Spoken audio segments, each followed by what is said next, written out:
Stormwater runoff is what happens when rain falls on the surface of the ground, and once it hits the ground it can mobilize pollutants that are already on the surface, like heavy metals or trash. When stormwater runoff runs into the drain that's in the street, those pipes don't go to a treatment plant.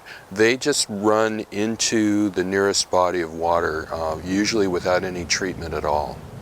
It really impacts the water quality considerably, and it can degrade aquatic habitat for fish and amphibians and the creatures that use our water bodies. And it's also human health too. Stormwater runoff is probably the primary reasons why beaches are closed. And I wonder, still I wonder, who'll stop the rain? I went down Virginia. There are cities in those upper parts of the watershed that really feel like they don't have a strong connection to the coastline, and yet that watershed is ultimately coming down through the rivers and the creeks and impacting the coast. The first flush is that initial pulse of runoff that comes off an urban site or a residential site. The first flush generally has higher pollutant concentrations, higher loads than the rest of the storm events.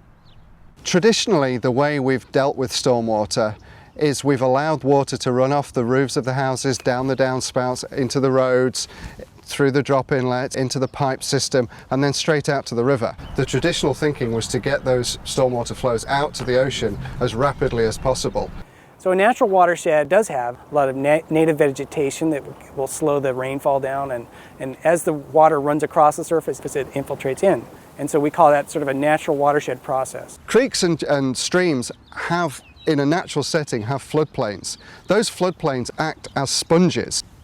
Towns and cities where we have huge extensive impervious area, those floodplain sponges have been paved over, hence raising the water level and the flow within that channel very dramatically in relatively short periods of time with relatively low rainfall. So the way we can counteract the loss of our floodplain sponges is wherever we do development, try and encourage infiltration using techniques which we call low impact development. The exciting thing is this new wave of looking at low impact development and approaching the urban landscapes, their built landscapes, as if they were natural watersheds that used to exist before the urban area, and trying to mimic a lot of the natural functions and behavior as we build out. We're trying to get people to think about watersheds and think about how, rather than building huge treatment facilities at the bottom of the watershed to address stormwater problems, which would really be impossible given how built out our coastline is, that we're trying to get them to work within the watersheds